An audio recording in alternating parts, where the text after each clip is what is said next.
Hey guys, it's Matt Feige, the Onewheel Tire Guru, coming to you here with a brand new Pint X.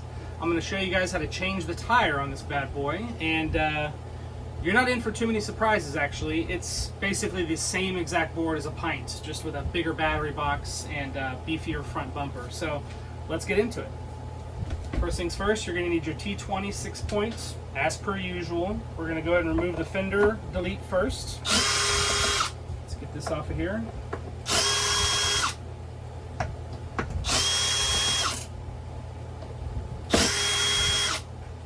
Dokie, just kind of pop it off. I like to remove the screws, otherwise they kind of shoot out. You know what I mean? So let's use a little bowl here to collect our screws. Okay. The fender delete has been deleted. Let's keep going. Take off the front sensor pad next. You work on the top bolts first. Okay. 1 and 2. I'm going to move our bowl over here. Flip it over, get the bottom side. I like to work my way around and then finish on the front side, the nose.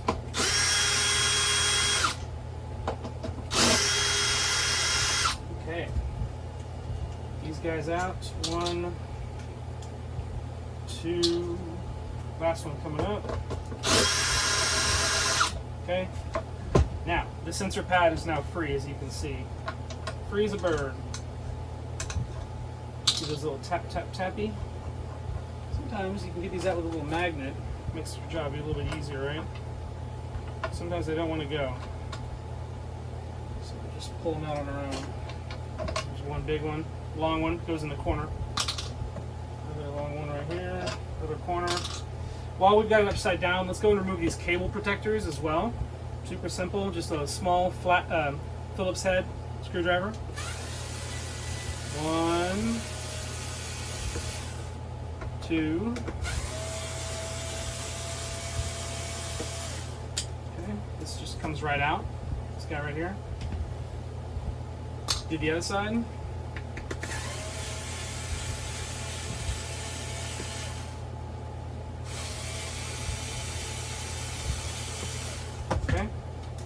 Booyah. Now that we've got everything off, we can actually pull out the bumper. Look how thick this bumper is. Looks like a waffle iron. Looks like you cooked some waffles up in her. Let's take out the sensor pad. There we go. Motor plug comes out. There that is. Flip it back over. While we got it here, let's remove the axle bolts. I like to use my heavy duty drill to get these guys off. You have to crack that Loctite.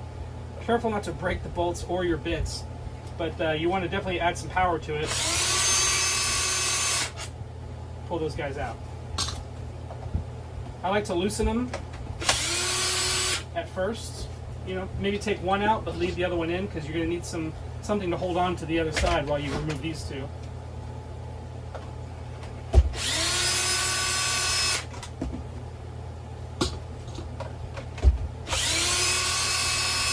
Okay. Last but not least, the final one you had in there to help you. Okay. Got that guy out. So flip it over right here. Now you can drop the rails, right? And you can grab it by the handle over here and slide it forward to get it over the rim. Now you have your handle right here. Pick the tire out. Let's remove the air that's in this tire. I like using this little guy right here. Screw him on, let him do all the work for you.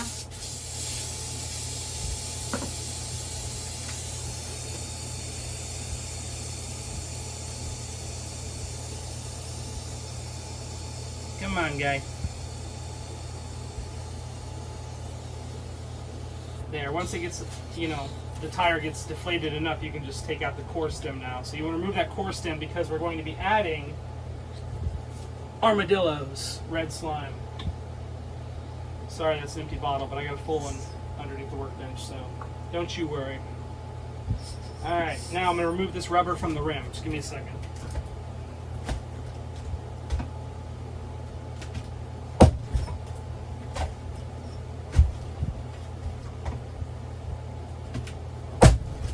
yes, I'm doing it barefooted. They don't call me the guru for nothing after all. Let's get this rubber off of here.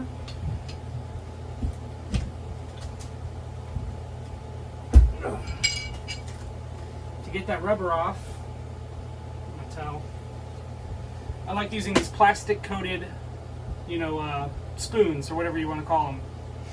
Forgot the name of them. But that's what you use to get the rubber off the rim without scratching the metal. Okay, here we go. Here is the stock rim. I know, as you can see, there's already red slime on here. I've done this once or twice before on this exact same Pint X. Don't ask me why. Well, you can ask me. I had to reshoot this damn video. Anyway, I'm putting a new rubber back on here now. The Hoosier Slick. Let's get it done.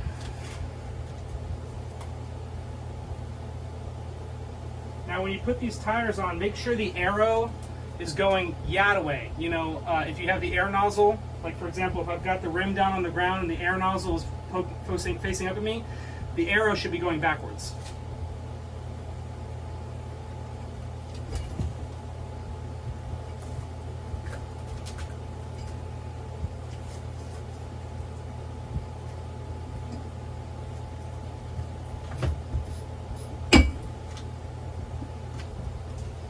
All right, got it on there. So now I'm going to pop the beads.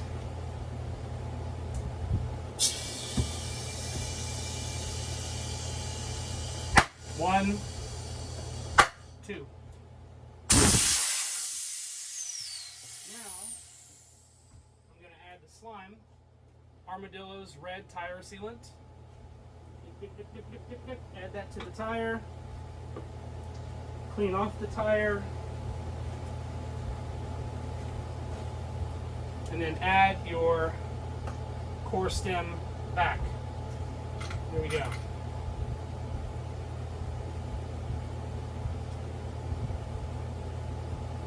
Okay, now for this tire, I like to put it around 18 PSI, so that's what we're going to inflate it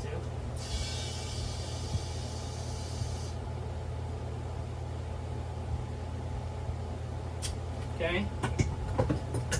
18 to 20, somewhere around there.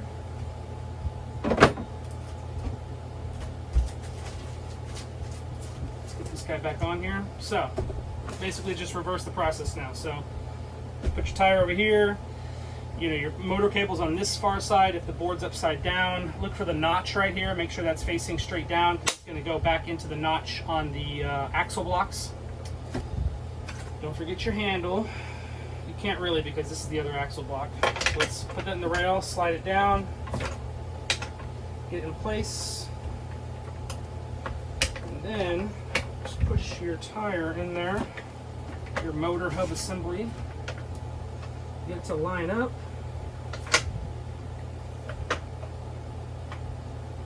You'll hear a click once the notch lands in there.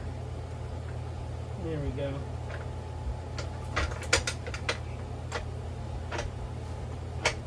These new boards are so slick. They go in so easy. Almost too easy, if you ask me. Okay, there we go.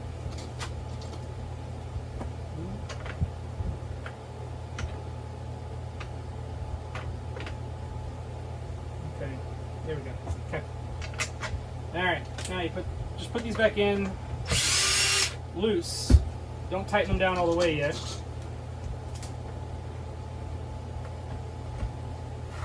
long as it goes. Not going. Alright, so the problem is I didn't get the notch in there. So let's back this back out again.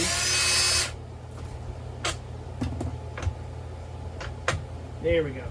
Hear that pop? That was the notch. Let's screw these in. Just a little bit.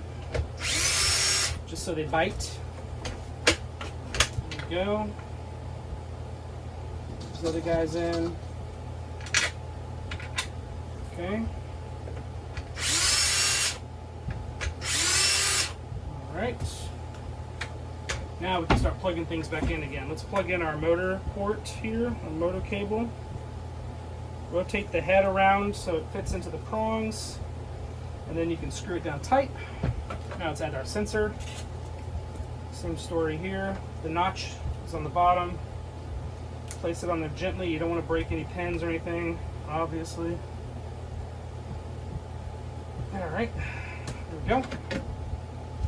Slide the bumper back on. Notice there on the bigger bumper now there's these two notches up front, so get those under the rail, slide them on. So yeah. At this point, you can add your axle block covers or your cable protectors back on. Just place those over the cable and the axle block, like so. And then we can screw them back down. Careful not to over torque these. They're made out of plastic and you could definitely crack them. I mean, it's been a long time since I cracked one.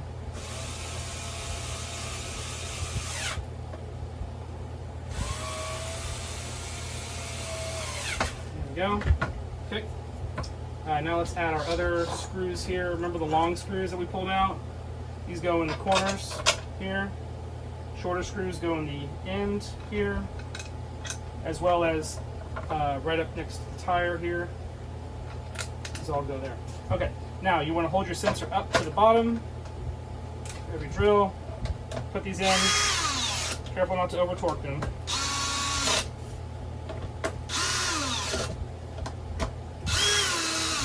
You want them to be tight, but not so tight that you're stripping the threaded holes, you know. There we go. Alright. Now we flip it over, add your screws to the sensor pad on top. Okay. Alright, at this point we can add the fender deletes. Last 4 screws. And then once I'm done with this, we're going to add Loctite to all 4 of these axle bolts. And we're going to screw them in real tight. So these guys, you just put them in just like everything else. Don't over torque. Okay. Done. Now, for the fun part. Get your heavy duty drill. You can back these out. Get your Loctite ready. I usually use use a little plastic plate or something to protect my workbench. Workbench is already screwed anyway, so that's why I replace the cardboard on this thing like every year. All right, Loctite. Get this guy in here, but careful with your wrist. You want to let go as soon as it bites. You don't want to break your bit. You don't want to break the bolt. You definitely don't want to break your wrist. So Loctite. In. Done. Flip this guy over. Last 2 bolts. Okay. It's important to leave all the bolts in while you do this because they need to have something holding the axle steady, right? I mean, you can't imagine trying to do this with nothing holding it. The thing would spin. So keep your bolts in there about halfway while you're doing this. There you go. Okay, last one. All right. Okay. Put your Loctite away. That's it. Now you've got a Hoosier on a Pint X. This is a Flight Fins Hoosier. They make the best tires. I love those guys, and I love their tires too. So that is it, guys. If you have any questions, obviously you can hit me up anytime online. You can check out my page, give me a like on Facebook, on Instagram, follow me, yada yada. I'd love to hear from you guys. I love helping out everybody in the community, and that's why I do this. And yeah, there we go. Pint X, Flight Fins Hoosier, tire swap. How long did that take?